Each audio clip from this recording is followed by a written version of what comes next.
Fala galera, professor Felipe Koziev aqui e hoje eu vou trazer mais um tema que vocês pediram no grupo VIP do WhatsApp, que é o tema sobre epicondilite, que são aquelas dores no cotovelo que muitas pessoas têm e muitas vezes os profissionais não sabem como resolver. Então eu vou mostrar um pouco para vocês sobre como avaliar e algumas estratégias que você podem utilizar para que os alunos de vocês não tenham mais esse tipo de desconforto. Então, solta a vinheta e bora lá!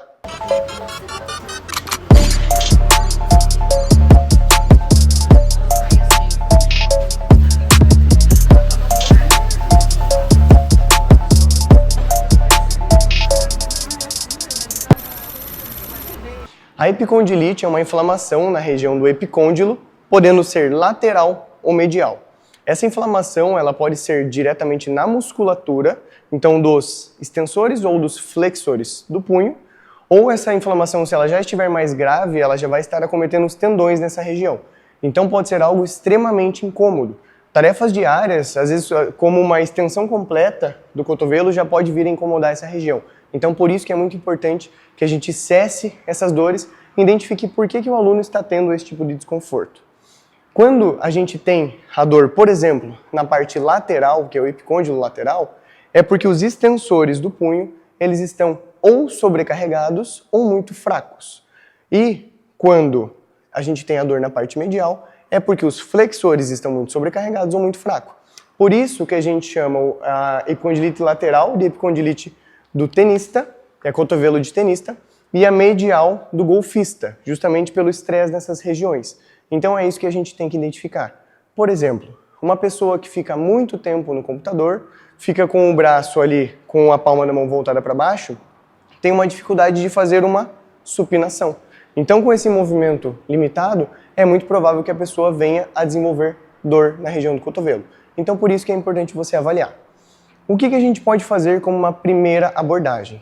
A primeira abordagem seria fazer as automassagens. A automassagem é comumente chamada de liberação, mas é para você soltar os tecidos, não a fáscia propriamente, mas a própria musculatura que está sobrecarregada. Então, por exemplo, se a pessoa tiver uma dor na parte lateral, que seria a epicondilite lateral, a pessoa poderia fazer a massagem exatamente nessa região, assim como se ela estiver num quadro de dor muito avançado e ela ainda não tem um diagnóstico certeiro, é importante que ela vá no médico ou no fisioterapeuta, mas o tratamento pós isso vai ser ela mesma fazendo essa massagem. Então eu vou mostrar para vocês agora na prática. Marina, vem cá. Pode sentar aqui. Então, olhem como que vocês vão fazer. Pode vir bem pertinho aqui. Ó. Vira de lado. Isso. Ó. Por exemplo, nessa região lateral, pode soltar o braço aqui. O epicôndilo lateral está bem aqui. A região que vai ser mais acometida por dor é justamente nessa musculatura que é o bráquio radial. Então, se você pegar um ponto, ó, com o próprio dedão e apertar essa região, provavelmente vai ser desconfortável. Tem algum desconforto? Isso aqui já é um incômodo justamente porque no dia a dia a gente acaba sobrecarregando, principalmente para as pessoas que trabalham no computador. Então fazer a massagem por ponto de pressão ou utilizando um creme e fazendo a manipulação no sentido da fibra muscular já vai ser uma posição de alívio. Isso também pode ser feito na parte medial, então daí já seria nesta região aqui, ó. A gente pode manipular essa região caso a pessoa sinta esse desconforto aqui. Então a automassagem pode ser feita pelo próprio indivíduo ou por você, personal trainer, sabendo que a pessoa tem esse desconforto. Mas como que a gente vai identificar? Simplesmente porque a pessoa vai relatar a dor, ou na parte externa ou na parte interna. Aí você já vai saber que é isso. Às vezes as pessoas confundem a epicondilite com uma dor nessa região aqui. Isso aqui pode ser uma inflamação no tríceps. Por quê? Pessoas que têm hiperextensão do cotovelo, e é o caso da Marina, ó, ela tem a hiperextensão dessa região. Se ela treinar, por exemplo, fazendo tríceps e levar o cotovelo à hiperextensão, supino ou outros exercícios, pelo estresse que ela gera na hiperextensão, ela acaba inflamando essa região. Então essa região atrás, que seria na cabeça do tríceps, não está relacionado com a epicondilite. Então a gente só tem que entender aonde está a dor para ter certeza o que é. Obviamente, se a pessoa for ao médico, fizer um exame de imagem, algum teste vai ser muito mais fácil para ter certeza, mas se ela já souber que tem a dor nessa região, o primeiro passo é fazer as automassagens. E o segundo passo é o fortalecimento, e eu vou mostrar para vocês agora alguma dessas formas. Marina, pode ajoelhar ali para mim? Aí é o seguinte, vem cá.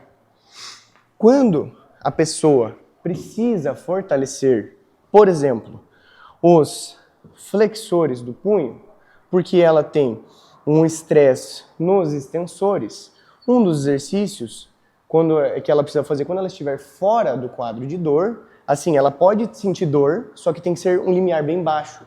Então a gente usa mais ou menos um parâmetro de 0 a 10. A dor que ela sente não pode, em hipótese alguma, superar 5. 10 seria a pior dor da vida, seria fratura, algo muito intenso. Então, se ela estiver sentindo um pequeno desconforto, ela pode realizar exercícios. Então, um dos exercícios é a flexão do punho, por exemplo, com uma barrinha. Então, repara, ela posicionou o antebraço aqui, veio mais para cima, veio mais para frente, isso, ó, para ela ficar bem equilibrada. O peso está mais depositado ali na perna. Aqui ela não tem muito peso do corpo depositado justamente para que ela não sobrecarregue. O que ela vai fazer? Ela vai deixar alongar e vai fazer a contração. Pode subir, pode subir, pode subir. Fazendo a contração dos flexores do punho. Quando a gente sabe que a pessoa tem uma epicondilite, independente em qual dos lados, é interessante que a gente equilibre as forças, justamente porque um lado está mais sobrecarregado e o outro lado está mais fraco.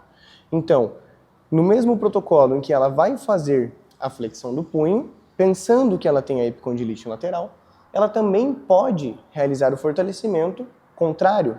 Agora vira a mão, isso, que seria a extensão do punho. Só que a gente deveria trabalhar com um volume diferente, um pouco menos de volume para essa região, ó, fazendo a flexão e a extensão do punho. Essa é uma abordagem válida, desde que não extrapole esse limiar de dor que a pessoa está sentindo. Além disso, a gente tem outra forma. Pode ficar em pé, Marina.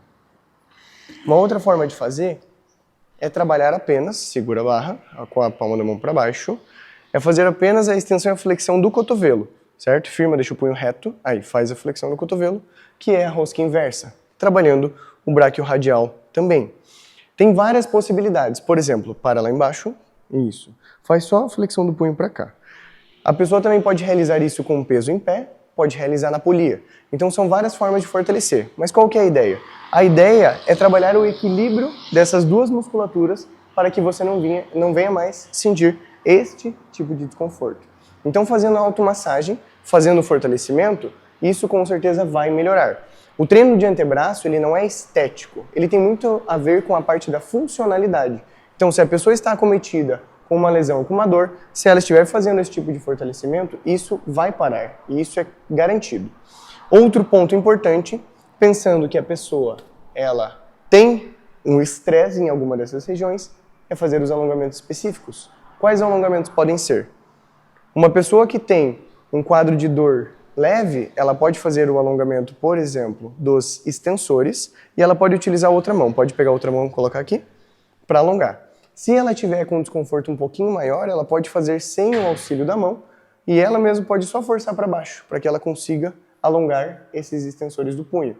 Então, aplicar os alongamentos como este ou este aqui, de forma passiva ou forçada, podem ser muito benéficos. Mas olha aqui, ó, olha o que ela acabou de fazer. A hiperextensão do cotovelo. Esse é um ponto muito importante. Tem que destravar a articulação, puxa lá com a outra mão, para fazer o alongamento apenas dessa região e não forçar a hiperextensão do cotovelo para que ela não venha sentir esse outro desconforto que eu comentei aqui, que já seria na parte do tríceps. Então essas são algumas estratégias para que você consiga melhorar a epicondilite do aluno, identificando onde está a dor, fazendo automassagens, alongamentos e fortalecimento, com certeza você vai conseguir melhorar o quadro desse aluno. O treino de antebraço, como eu falei, ele não é estético. Ele é muito importante por ser funcional. É muito importante que as pessoas treinem antebraço. Não precisa ser um grande volume, não precisa ser uma grande carga. Mas para que a pessoa treine, consiga o fortalecimento e equilíbrio das forças, pensando que a inatividade ou as LER, que são aquelas lesões por esforços repetitivos de pessoas que trabalham, por exemplo, no computador, elas acabem não sendo um grande problema para causar a epicondilite. Se a pessoa ela fica muito tempo sentada, se ela está tendo muito estresse nessa região, ela precisa fortalecer. Quanto mais sedentária a pessoa estiver, mais ela pode ser acometida de algum tipo de lesão, como essa. Beleza? Então, essa foi a aula de hoje, espero que vocês tenham gostado. Apliquem em alunos que venham sentir esse desconforto e me conte como foi. Valeu, galera, obrigado!